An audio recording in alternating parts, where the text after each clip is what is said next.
Bueno, buenos días. Vamos a comenzar esta clase donde yo la titulé Exploración Física del Corazón.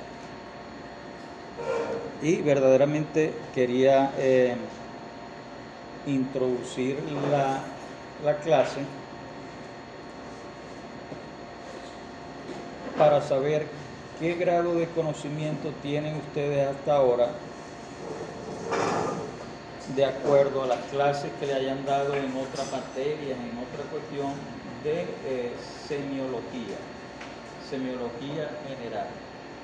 No semiología de la parte del corazón como tal, sino semiología. Entonces, cuando uno estudia la parte de semiología que comienza a relacionarse con el paciente, y ustedes tomar el rol como médico, ustedes tienen siempre que tener la parte de semiología, porque semiología está en sus principios básicos, dice que uno primero tiene que inspeccionar, que uno tiene que palpar. O sea, inspecciono, o sea, utilizo el órgano de los sentidos de la vista. Palpar, tocar, el tacto. Auscultar, el oído. Y percutir. Esas son las tres o las cuatro partes de semiología donde nunca se debe pasar la inspección, la palpación, la auscultación y la percusión de algún modo. O sea, ese es el ma, me, ni, mo, mu. A, E, I, O, U. De forma de que cuando ustedes vayan a una sala de exploración física, ustedes dicen, yo tengo que inspeccionar, tengo que palpar, tengo que auscultar y tengo que percutir. La percusión en cardiología no sirve. Esa parte de percusión la vamos a omitir en la parte de cardiología. Otra parte que deben saber es la forma en la que ustedes puedan explorar al paciente en la sala de hospitalización, y eso forma parte de la semiología. Si yo voy a una sala de hospitalización donde se cumplan las reglas de la semiología, yo no puedo posicionarme al lado del paciente de la forma incorrecta. O sea, eso es muy, pero muy importante. ¿Por qué? Porque tradicionalmente los grandes científicos, los grandes semiólogos, siempre han dicho que uno tiene que posicionarse a la derecha del paciente que uno va a examinar. De forma de que si yo me posiciono en el lado izquierdo, ya verdaderamente nosotros estamos diciéndole a las ciencias médicas, no sé nada. Entonces, yo quisiera saber si hasta este grado de crecimiento que ustedes tienen y están en cuarto año, alguien le ha dicho para examinar a un paciente, así ustedes no estén en las salas de hospitalizaciones, debe ser siempre al lado derecho del paciente. O sea, eso lo deben tener muy presente. Y si el paciente tuviese la cama en una posición de forma de que se me hace imposible colocarme a la derecha del paciente, yo debo rodar la cama para colocarme a la derecha de él. Y más que todo cuando se trata de la exploración de la parte de fisiología cardiovascular o de la exploración física del corazón.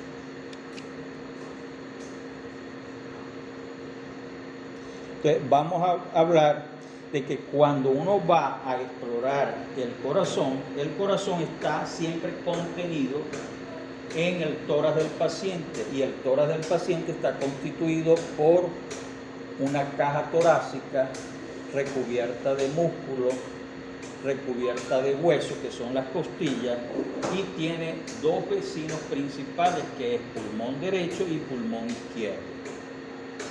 Y además, la parte central del tórax está dividido en mediastino anterior, mediastino medio y mediastino posterior. Es decir, que la parte central se subdivide en anterior, medio y posterior.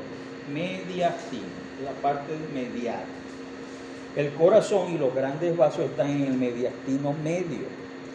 Y a la hora de yo explorar el corazón y centrarme en él como tal, yo tengo que ver cómo está la parte de la caja torácica, que es como la jaula que contiene el pájaro o el ave, que ese ave es el corazón en este caso. Entonces yo tengo que saber si esa jaula es de hierro, si está, con qué forma tiene y todo lo demás, porque existen muchas comorbilidades que puedan afectar el buen funcionamiento del corazón, de forma de que si la jaula no está bien estructurada para albergar un ave que tiene tales exigencias, entonces podemos decir que esa ave no está en el sitio apropiado. Entonces el tórax, acá tenemos que ver que hay un tórax normal donde el diámetro transversal es mayor al anteroposterior, y que este tórax puede modificarse de acuerdo a ciertas patologías, como por ejemplo el tórax enfisematoso, es decir, aquí los vecinos del corazón se han enfermado, que son los pulmones. Y el enfisema pulmonar es la destrucción del tejido pulmonar, bien sea por hábito tabáquico muy acentuado, o que este paciente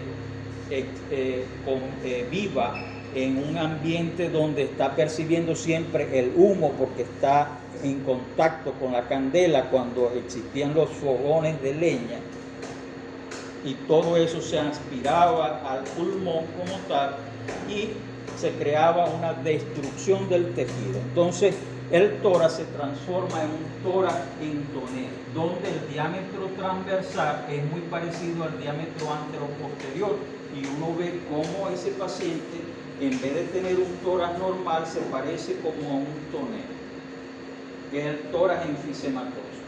Acá tenemos el tórax en quilla, que es el pecho de paloma, donde una cardiopatía que lleve a dilatación pudiera deformar el tórax hacia adelante y poner un tórax en quilla. O muchos pacientes nacen con tórax excavado, es decir, que tienen un hundimiento en el esternón, de forma de que el esternón forma una U hundido como tal, y a su vez esa jaula tiene una columna vertebral, y esa columna vertebral puede tener una deformidad que se llama cifosia, lo que llamamos joroba, o puede tener una desviación del eje y lo que llamamos escoliosis como tal. Entonces, a la hora de valorar el pájaro, valoremos primero la jaula como tal. Entonces, acá tenemos una escoliosis y acá tenemos una joroba, como el jorobado de Notre Dame, que es cifosis como tal. Una vez que uno inspeccione dónde está el ave a explorar, entonces vamos a entrarnos ya cada vez hacia la parte más detallada de esta persona. Entonces la inspección de la región precordial entonces se realiza con el paciente sentado y acostado. El médico debe colocarse a la derecha del paciente y vamos a centrarnos primeramente en la inspección en el ápex o choque de la punta. Y el choque o el APES está formado por el contacto que pueda tener la punta del ventrículo izquierdo con el tórax del paciente. Y todo va a depender del grosor del tórax de este paciente. Entonces, el ápex puede tornarse visible en la mayoría de los sujetos normales.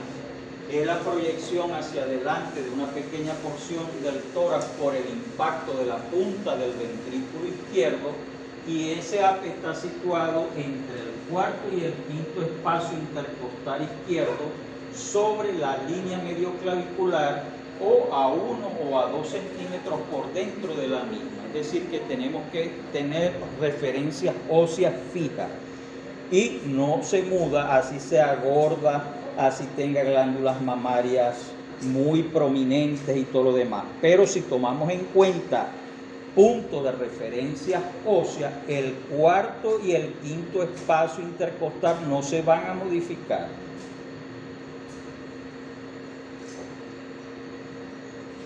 La línea medioclavicular tampoco se va a mudar, así tengamos a alguien deforme.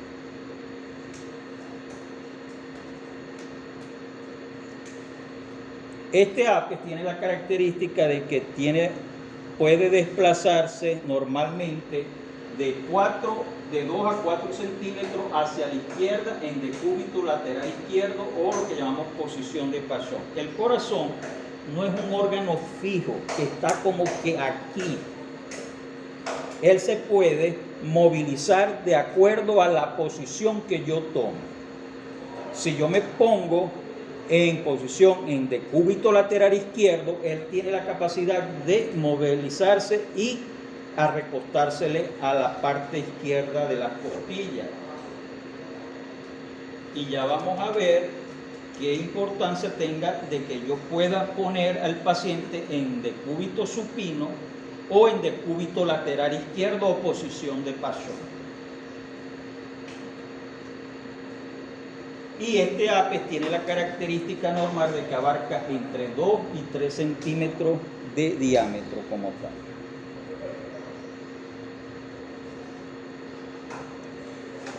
Podemos ver anormalidades del ápex y podemos ver un ápex que pueda estar desplazado a la izquierda, abajo y ancho.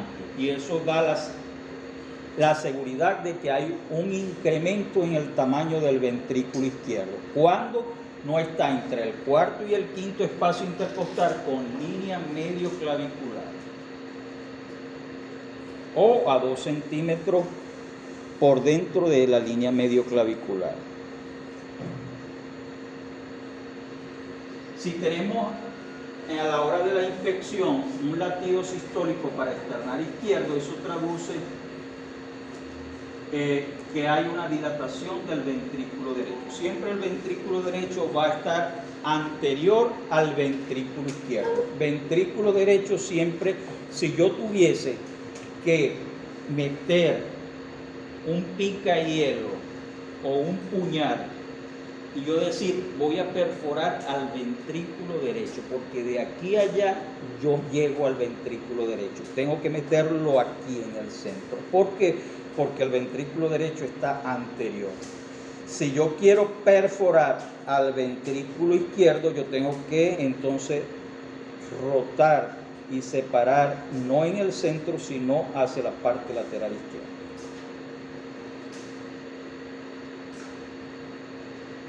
Cuando hay un ventrículo derecho dilatado por sobrecarga de volumen, por ejemplo, que tenga una insuficiencia de la válvula tricúspide, cuando hay una cardiopatía congénita tipo comunicación interauricular, o cuando hay una insuficiencia aórtica, yo puedo conseguir una depresión hipercinética del precordio.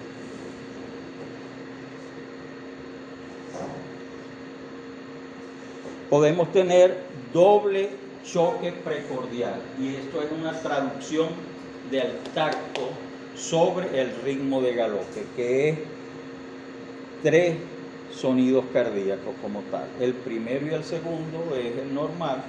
Si se suma un tercer latido o un tercer ruido, uno lo llama ritmo de galope, o tercer ruido ventricular, derecho o izquierdo, dependiendo dónde yo lo ausculte con mayor intensidad. En niños, por ejemplo, es muy frecuente que en comunicaciones interventricular haya una deformidad tipo tórax en quilla como tal. En la comunicación interauricular y en la dilatación idiopática podemos tener un abombamiento prominente para externar entre el segundo y el tercer ruido. Y en caso de que ese paciente padezca de una hipertensión arterial pulmonar, yo puedo casi tocar el tronco de la arteria pulmonar cuando yo toco el precordio del paciente, porque el tronco de la arteria pulmonar se dilata y hace prominencia en la superficie del tórax del paciente. Otros latidos asociados tenemos que debemos saber: el latido epigástrico. El latido epigástrico no es nada más que tocar o palpar el latido de la aorta a nivel de epigástrico.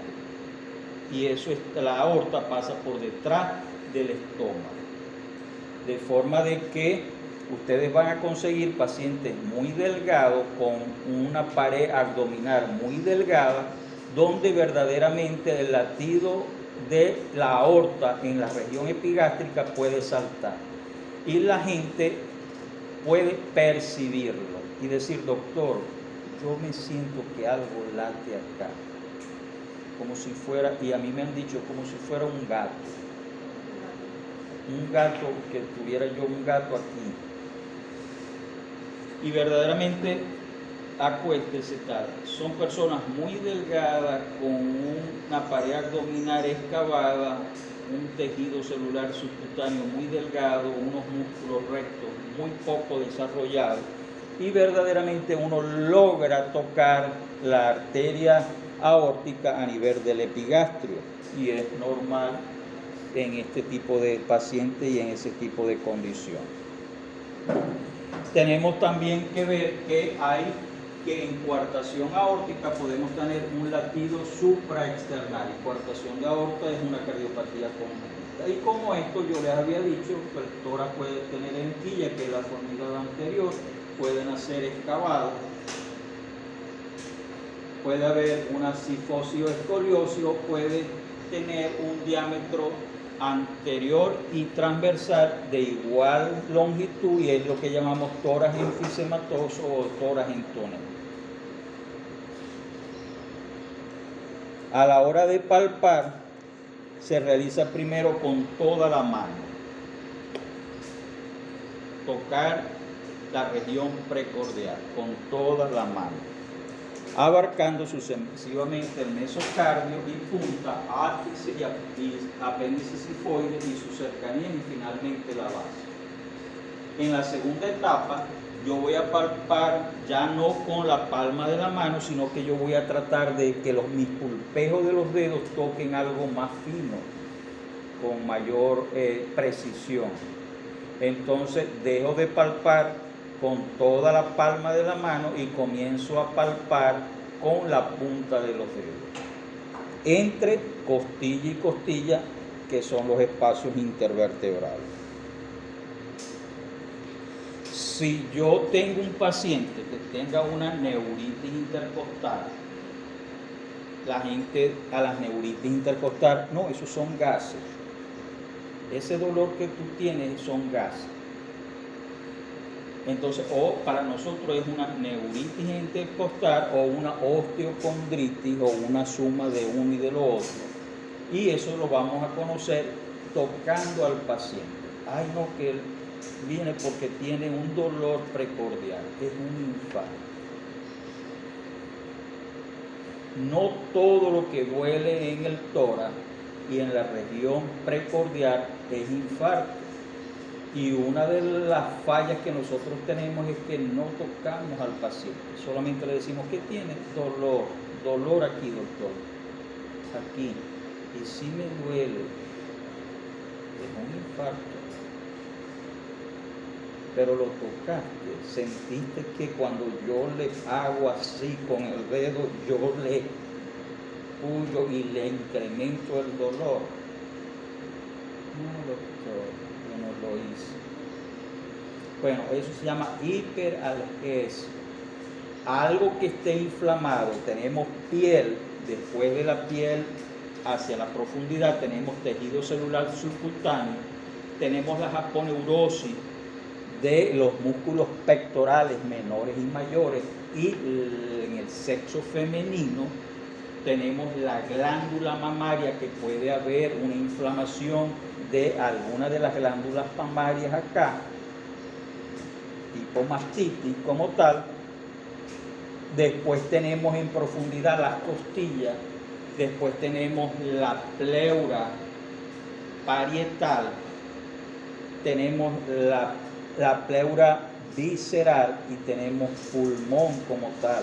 Todo eso puede doler aquí. Son tantas cosas que pueden doler, pero lo primero que le llega al que no sabe semiología, vos estás infartado. Troponina, vamos a pedirle troponina, el electro y todo lo demás. Entonces, si uno es buen semiólogo, ¿qué tenés? A ver, ¿dónde tenés el dolor? Aquí. Aquí te duele. ¿Te estáis señalando bien? Sí, es aquí. ¿Cómo lo sentí? Como una punzada, como si me estuvieran puñaleando. El dolor torácico de tipo infarto agudo del miocardio no está ahí ni se parece a una puñalada. Porque el dolor del infarto es central. Ellos dicen retroexternar. ¿Dónde está el esternón? Aquí. El esternón no está aquí, ni está aquí. El esternón está aquí y por eso dicen retroexternar, opresivo. Como si yo le montara la pata al paciente en el esternón y le dijera así es como tenés que sentirlo aquí. Tiene que irradiarse a cuello o mandíbula. Se puede irradiar a hombro y a brazo izquierdo. Es lo típico en la irradiación de un dolor. Pero en caso de tener una hiperalgesia, puede ser por psiconeurosis, el paciente está psicoseado de que puede tener un infarto y todo lo que le medio molesta, así se le mueva un pelo en el tórax, eso es un infarto, psiconeurosis.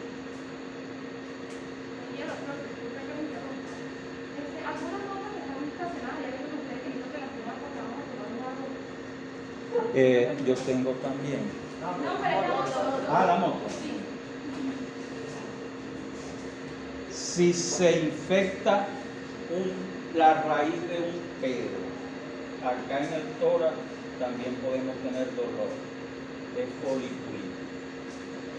Dermitis, la afección de las raíces nerviosas, como el herpes zóster. El herpes zóster es sencillamente una secuela tardía de la varicela, que el virus del herpes zóster se aloja en los ganglios paravertebrales y cuando hay estrés, disminución de la parte inmunológica del paciente, el herpes zóster se activa, pero ya no le va a dar esa chispeada de la varicela, sino que se va a manifestar como la gente lo conoce vulgarmente como culebrilla.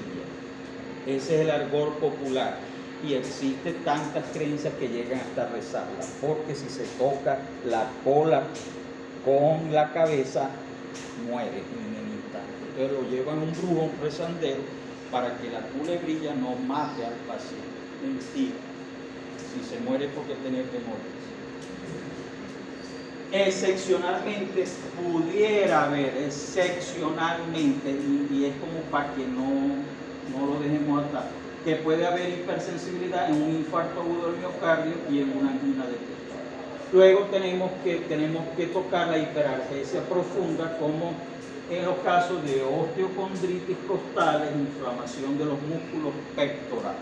Es decir, que si yo voy al gimnasio y pongo a desarrollar y tal, para que se me desarrolle el pectoral menor y el pectoral mayor, yo puedo llegar con un dolor en el pecho y no precisamente es infarto.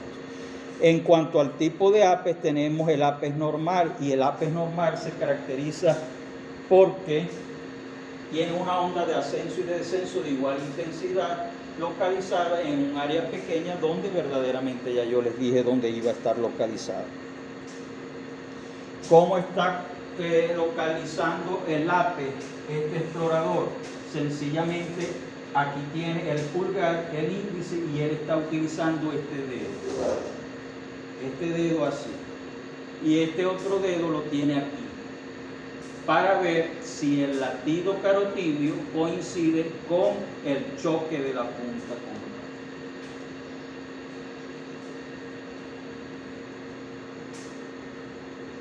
APES hiperdinámico tipo Seller. Entonces hay una onda de más amplitud en su altura que lo normal, con ascenso y descenso brusco, traduce dilatación de la cavidad ventricular en respuesta de sobrecarga de volumen. Porque tenemos el que viene ahora, que es el APES sostenido o en cúpula o de bar, que es por sobrecarga de presión. Entonces tenemos APES hiperdinámico, donde el ascenso y el descenso es brusco por sobrecarga de volumen de sangre. El APES sostenido en cúpula o de bar es más fuerte, de mayor duración que lo normal, con ascenso y descenso más lento, es característico de hipertrofia ventricular izquierda, como en los casos de miocardiopatía hipertrófica, que ya vimos ese tema, en respuesta a sobrecarga de presión.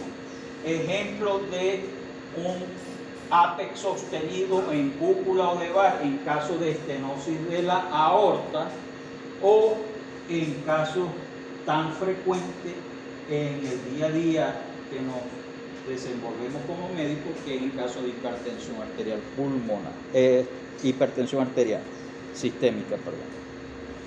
Podemos tener una traducción táctil del ritmo de galope, donde en vez de tocar el APES, nosotros podemos sentir de que el paciente con la mano tiene un ritmo de galope. Entonces, en lugar de estar constituido por una sola propulsión sistólica, existen dos propulsiones sucesivas, una presistólica o auricular, o de llenado activo ventricular, y otra protodiastólica, dependiendo de la fase de llenado rápido ventricular. Es decir, que en vez de yo tocar una sola propulsión, yo toco dos propulsiones, y eso es la traducción táctil del ritmo de galope.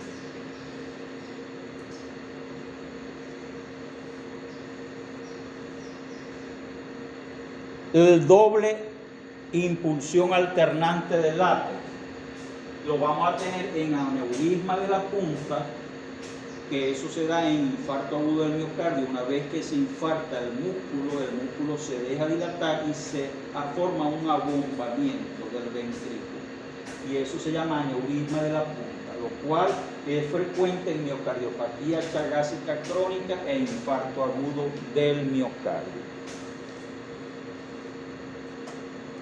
Y por último vamos a palpar las bases.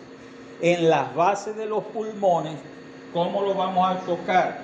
Generalmente con el paciente sentado, inclinado hacia adelante, como en una reverencia mahometana. ¿Por qué? Porque el corazón, como les dije, no es un órgano que está fijo allí. Tiene que estar aquí, no. Si me muevo para adelante, él se mueve para adelante. Si me muevo para acá, él se mueve para acá. O sea, tiene cierta movilidad dentro de la caja torácica. Entonces, en caso de aneurisma de la aorta, se palpa la expansión de la bolsa aneurismática en la articulación externo-clavicular izquierda y derecha, y hueco supraexternal. Aquí el hueco. Yo puedo palpar cuando el ventrículo derecho está incrementado de tamaño. Yo dije que el ventrículo derecho era central, pero el se echa un poquito hacia los espacios intervertebrales de la derecha, de forma de que si yo meto el índice, el medio y el anular entre el tercero, cuarto y quinto, yo puedo tener la capacidad de llegar a tocar un ventrículo derecho aumentado de tamaño.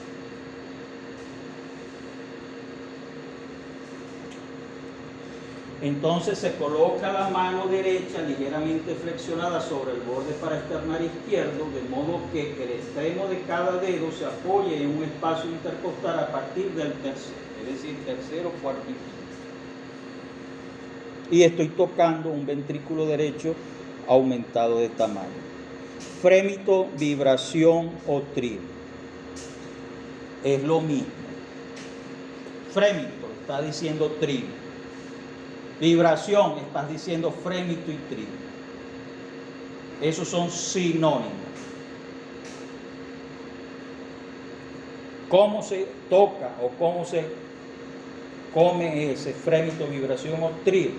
Sentir como una corriente sobre el precordio. Y la mejor forma de reproducir que yo tengo frémito, vibración o tril es: voy a practicar y voy a tocarme la garganta mientras yo hago. Y si no, digo 33, 33, 33. Eso es frémito, vibración o tril. Es sentir un chorro de sangre acá. Ese chorro de sangre no lo estoy tocando directamente, pero por debajo hay un chorro de sangre que yo lo palpo como frémito, vibración o tril. Y cuando veamos de los soplos, también decimos que el soplo grado 3 tiene frémito, vibración o tril. Y el 4 también lo tiene. El 1 y el 2 no lo tiene. ¿Y cómo yo voy a saber? Tocando. Si no toco, no está, ni existe, ni aquí en mi mente. Entonces es una sensación de tremulación semejante a la obtenida por la mano colocada sobre la laringe cuando el sujeto habla. Es la expresión táctil de un soplo o de una turbulencia sanguínea. Acá tenemos en esta imagen tomada del Braunwald, que aquí está palpando el ventrículo derecho. Acá tenemos el latido epigástrico con la aorta. Acá tenemos que él tiene la campana o la membrana del estetoscopio en el ápex del corazón, con un pulgar tocando simultáneamente la aorta para verdaderamente dilucidar en el tiempo cuándo es primer ruido, cuándo es segundo ruido, y cuándo es sístole y cuándo es diástole. Tengo que ayudarme tanto con campana como con palpación, porque de resto yo voy a conocer loop. Entonces, si yo no escucho y no palpo, yo me voy a confundir y yo no voy a saber cuándo es diastólico y cuándo es sistólico. Jamás de los jamás. ¿Será diastólico o será sistólico? Acá está tocando la punta del ventrículo izquierdo y bueno, y aquí no sé qué está haciendo.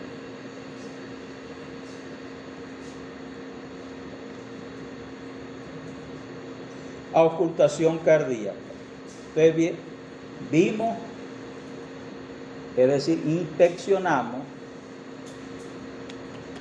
tocamos, ahora voy a auscultar. Y percusión, que es el más mení de la semiología, la voy a dejar para abdomen, que palpo el hígado, que el hígado mate, que el vaso, que el ruido hidroaéreo, eso lo voy a dejar para acá, porque en cardiología dice, bueno, sí, a veces sirve, a veces no. Si a veces sirve, a veces no, entonces no voy a perder tiempo en hacer algo que ni me va a quitar ni me va a dar.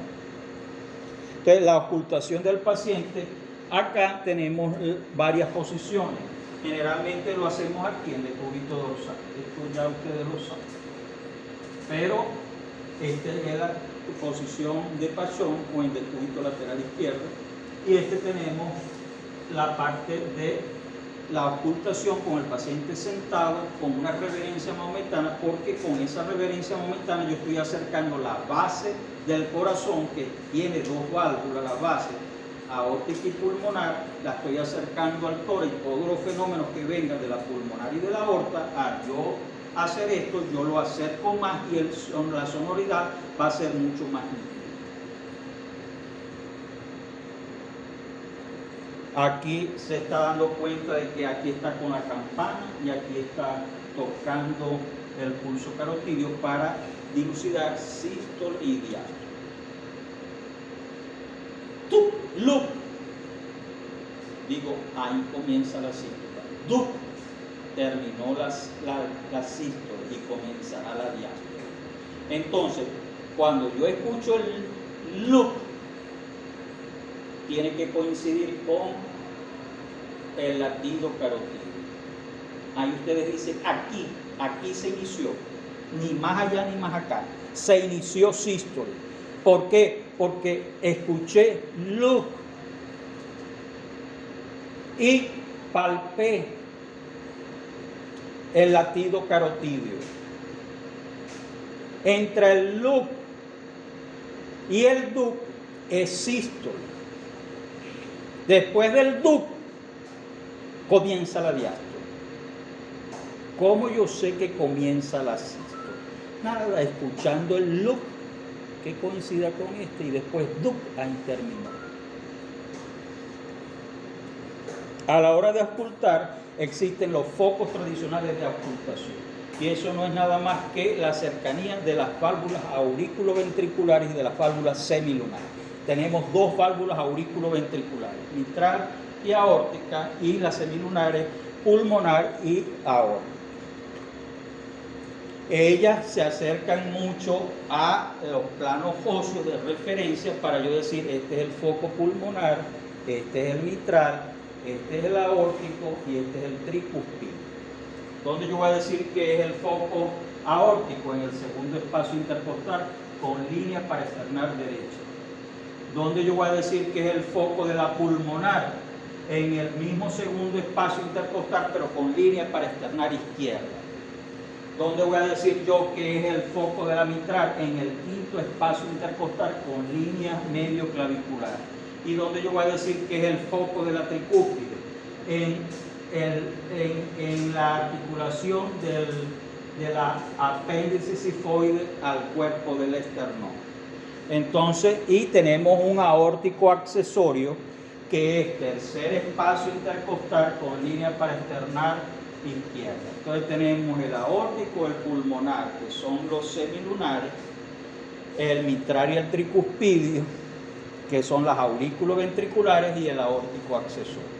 De forma de que a la hora de yo localizar un foco o un fenómeno acústico, yo tengo que tomar como en referencia los focos de auscultación. No voy a decir, se ausculta en el precordio.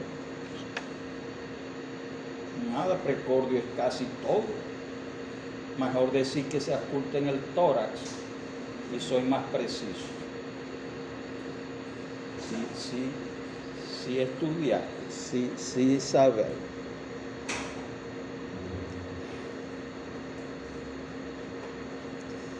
Entonces, primer ruido cardíaco. Primer ruido cardíaco está por el cierre de las válvulas aurículo-ventriculares, mitral y tricúspide.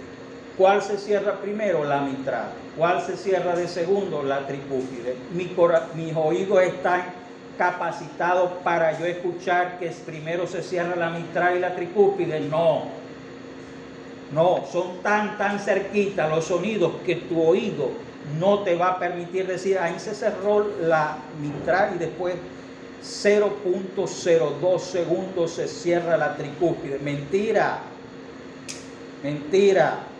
Tendrías que tener un fonocardiograma para poderlo decir y poderlo graficar como tal. Entonces, el primer ruido Primer componente, cierre de la mitral, de la tricúspide en segundo lugar.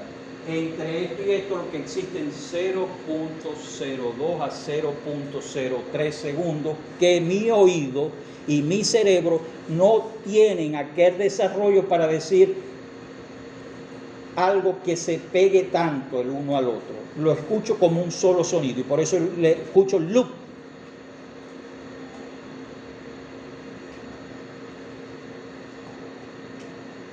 Entonces por eso está mitral, tricúspide y después tenemos la sístole. Y la sístole va a terminar con el segundo ruido, es decir, que entre el loop es sístole. Y entre el loop, ese tiempo muy cortico está subdividido en tres partes, que es protosístole, que es principio de sístole, mesosístole o telesístole. Y si abarca toda la sístole, le puedo decir holosistólico o pansistólico. El segundo ruido va a estar por el cierre de las semilunares, que es la aórtica que se cierra de primero y la pulmonar de segundo. Mis oídos están capacitados para escuchar que primero se cierra la aórtica y después el pulmonar. No tengo capacidad como ser humano. Tengo que utilizar un fonocardiograma. Y el fonocardiograma desapareció en el tiempo. Yo sí logré ver el equipo y sí logré ver el trazado de fonocardiograma cuando estuve en el posgrado de Mérida. Entonces por eso aquí se dice primer ruido mitral tricúspide, segundo ruido aórtico pulmonar, primer ruido, segundo ruido, entre el primero y el segundo sístole.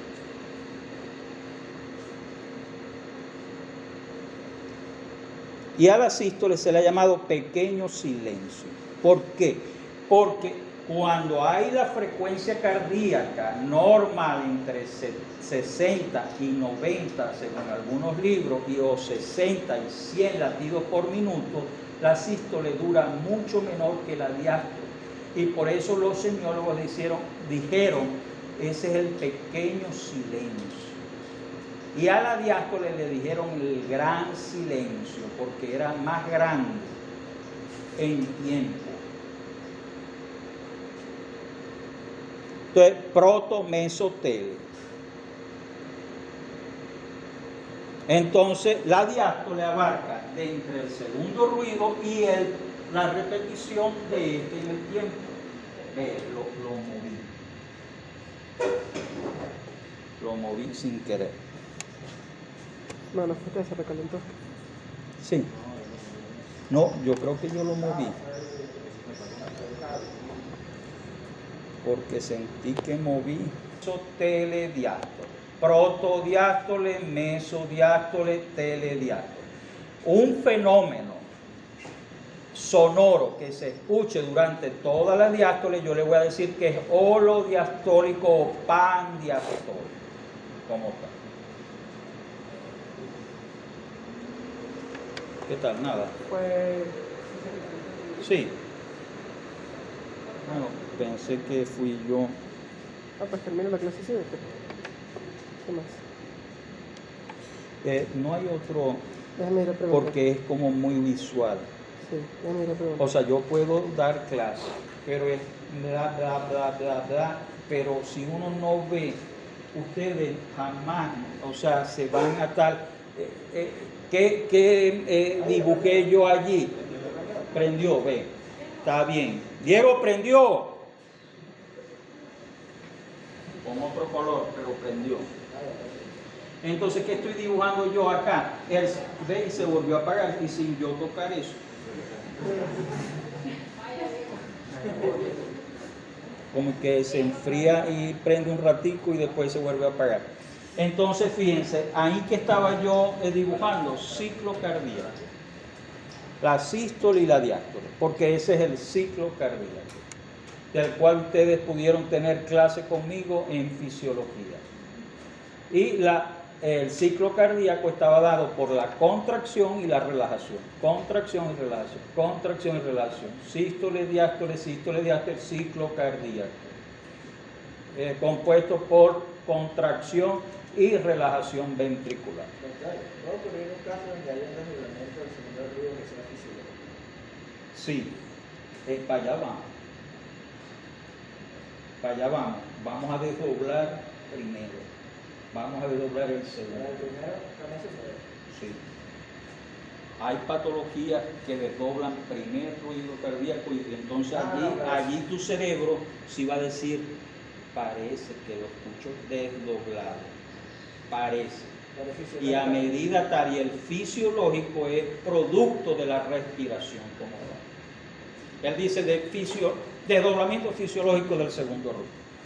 Eso es ¿por qué?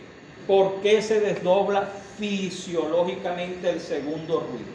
Y ya habíamos dicho que el segundo ruido estaba compuesto por dos componentes, que era el aórtico y el pulmonar.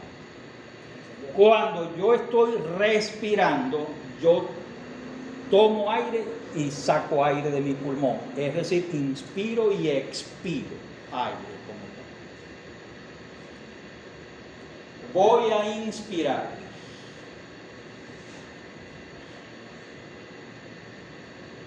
Ahí que está llegando más sangre al ventrículo derecho. Cuando yo estoy metiendo aire al pulmón, yo estoy haciendo esto. En ese momento, parece ser que el ventrículo derecho chupa más sangre de la respiración, se llena más de sangre. Y si se llena más de sangre, me va a costar más vaciarme. Y a la hora de cerrarse la pulmonar se va a cerrar posterior, porque no es igual sacar de un ventrículo 50 mililitros de sangre que sacar 70 mililitros de sangre. A la hora de yo sacar 50 mililitros de sangre del ventrículo derecho, va a ser más fácil y se va a cortar en el tiempo. Si yo le meto 70, me va a costar más tiempo sacar los 70 ml de sangre. Y para cerrarse la pulmonar va a retardarse un poquito y ahí es el desdoblamiento fisiológico. Y es fisiológico ¿por qué? Porque él se desdobla en la inspiración y se hace único durante la expiración. Y por eso es fisiológico. Esto es lo que yo paro. Si ustedes no ven esto, ustedes van a estar perdidos en el tiempo, porque el ser humano es muy visual, o yo soy muy visual. Me pueden decir mame, mimo, muy, y creo que me están diciendo otra cosa. Tengo que ver la MA, ta.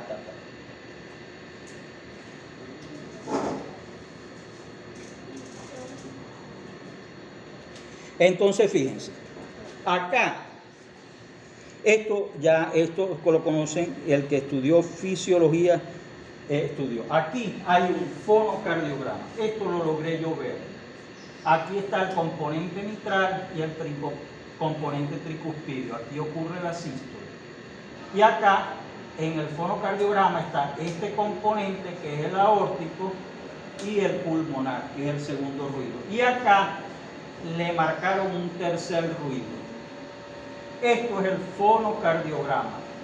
Ya ese equipo ya no existe, eso fue un dinosaurio, eso estamos hablando del tiempo de los dinosaurios, de la prehistoria, de la edad paleolítica tal, de los que son muy viejos. Pero yo podía en el fonocardiograma ver esta agujita que vemos acá, esta espina de pescado, esta segunda espina de pescado, yo decía, aquí se cerró la mitral, aquí la tricúspide, y estas dos espinitas de pescado, aquí se cerró la aórtica y el pulmonar.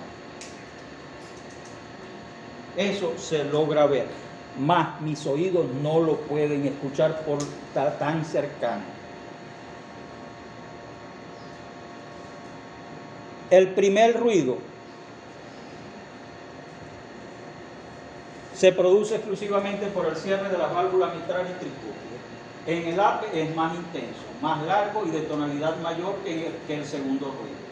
La válvula mitral se cierra 0,02 a 0,03 segundos antes de que la válvula tricúspide. Son intervalos de tiempo muy cortos que mi cerebro no lo logra interpretar.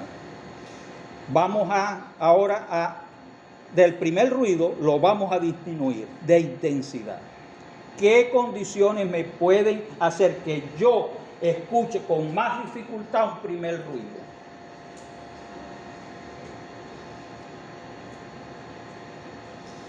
Bueno, que el paciente sea obeso.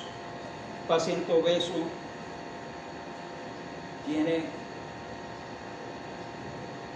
una pared con un tejido celular subcutáneo muy ancho. Entonces, a la hora de yo ocultar algo que está adentro y me ponen una capa de grasa así, se va a amortiguar el ruido. Pero a mí me va a costar un poquito. Entonces, por eso vamos a ver que hay una disminución de intensidad del primer ruido. En caso de enfisema pulmonar, porque en el enfisema pulmonar hay atrapamiento de aire en los pulmones y el aire me impide a yo escuchar el cierre de la mitral y de la tricúspide. En infarto agudo del miocardio extenso, en shock, en insuficiencia mitral y estenosis mitral calcificada, en bloqueo auriculoventricular, en la miocardiopatía reumática en actividad. Eso van a ser algunas condiciones que van a disminuir la intensidad del primer ruido. Vamos a disminuir el segundo ruido. ¿Qué condiciones me van a disminuir el segundo ruido? Esta condición, estenosis e insuficiencia aórtica y estenosis de la pulmonar, es decir, estenosis de las válvulas semilunares. Vamos ahora todo lo contrario, en vez de disminuirlo, lo vamos a acentuar. Primer ruido, se acentúa en estenosis mitral y en taquicardias de alta frecuencia. Entonces, bastante, se escucha mucho, taquicardia. Segundo ruido, ¿quién me lo va a intensificar? Me lo va a intensificar una hipertensión arterial sistémica, una ateromatosis aórtica con esclerosis valvular, en la cual cambia su timbre haciéndose metálico y es lo que llamamos de timbre clangoroso. Segundo ruido.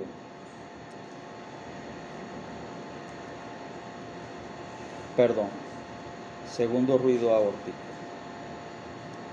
Era el que íbamos a disminuir. Segundo ruido, el pulmonar. ¿Dónde vamos a ver incremento en la sonoridad del segundo ruido pulmonar? Vamos a tenerlo en hipertensión arterial pulmonar, en estenosis mitral, en la comunicación interauricular y en el cor pulmonar. Desdoblamiento de los ruidos. Vamos a desdoblar el primero, el segundo. Primer ruido, ¿dónde lo vamos a ver?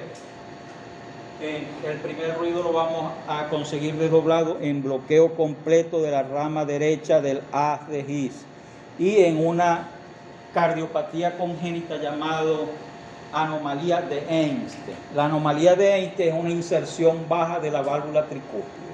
Nosotros no vimos ese tipo de cardiopatía, pero dentro de la cardiopatía, la enfermedad de Einstein es una inserción baja de la válvula tricúspide y eso se le ha llamado anomalía de Einstein. Y entonces, tanto en bloqueo de rama derecha del haz de His como en la anomalía de Einstein o enfermedad de Einstein, vamos a conseguir un desdoblamiento del segundo ruido. Y acá lo que tú me preguntabas, desdoblamiento fisiológico del segundo ruido, fisiológico durante la inspiración, porque él se vuelve a ser único durante la expiración. Entonces tenemos desdoblado durante la inspiración y único durante la expiración, y por eso se llama desdoblamiento fisiológico del segundo ruido. En comunicación interauricular, en la cardiopatía chagásica crónica con bloqueo de rama derecha del haz de His. Desdoblamiento paradójico del segundo ruido. ¿Qué significa que un segundo ruido esté desdoblado de forma paradójica? Ustedes saben que el primer componente del segundo ruido es el aórtico y el segundo componente del segundo ruido es el pulmonar. No, yo ahora voy a tratar de pasar el aórtico de segundo y el pulmonar de primero. Y eso se llama desdoblamiento paradójico del segundo ruido. ¿Y dónde lo va a hacer usted?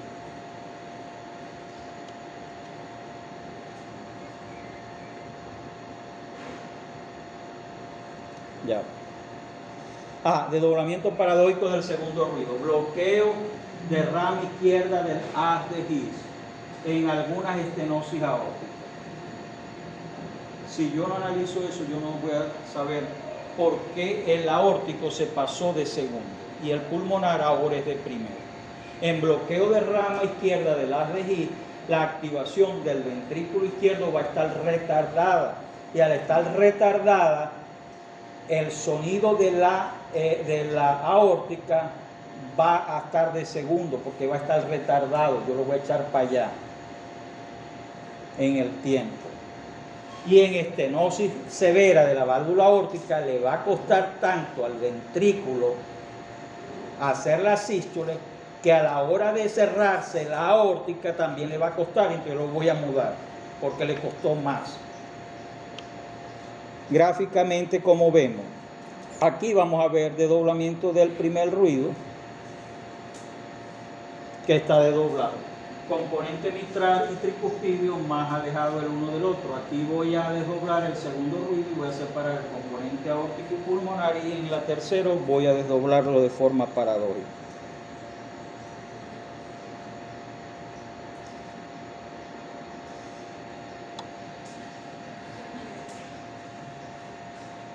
También.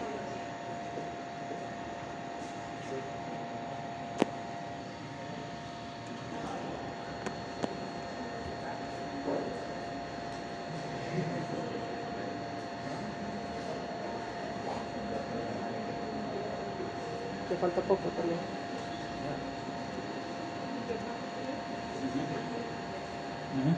Perfecto. Ahí. Entonces, fíjense, aquí cronológicamente los ruidos están bien.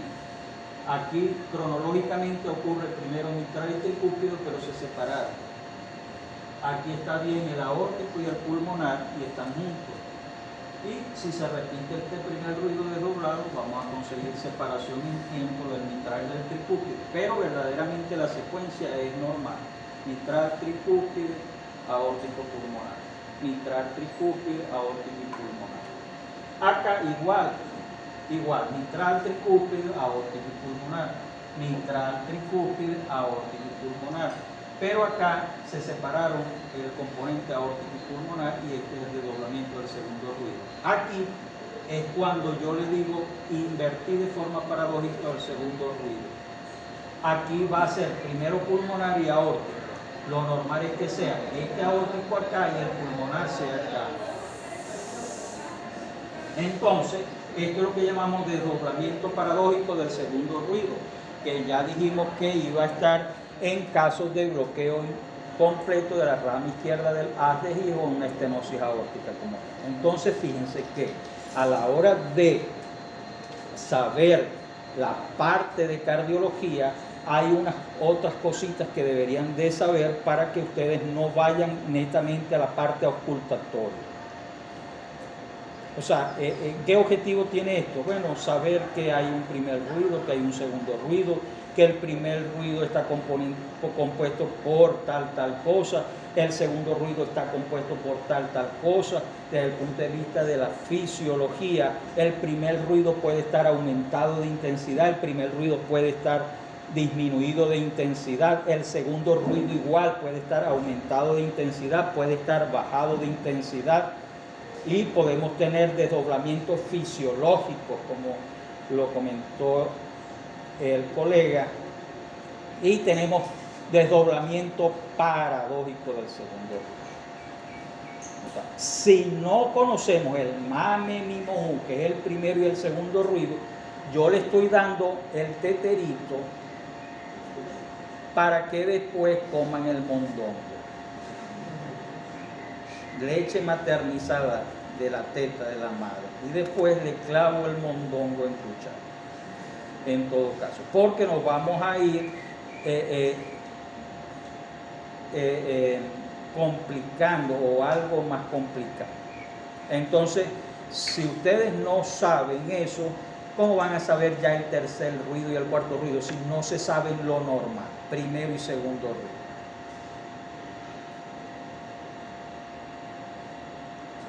Entonces, bueno, para la próxima clase vamos a ver no soplos cardíacos, sino que vamos a sumar ruido. Vamos a sumar tercer ruido, cuarto ruido. Y vamos a hablar de chasquidos de apertura y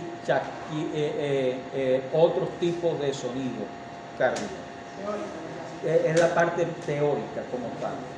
Porque después vamos a tratar de escuchar unos CD donde verdaderamente, digamos, aquí dice que está desdoblado el segundo ruido y si van a ver ejemplos sonoros de todas estas cosas que estamos diciendo en la parte teórica. Pero una vez que ustedes tengan el esquema teórico en el cerebro, ustedes van a tener la capacidad auditiva mucho más afinada como tal.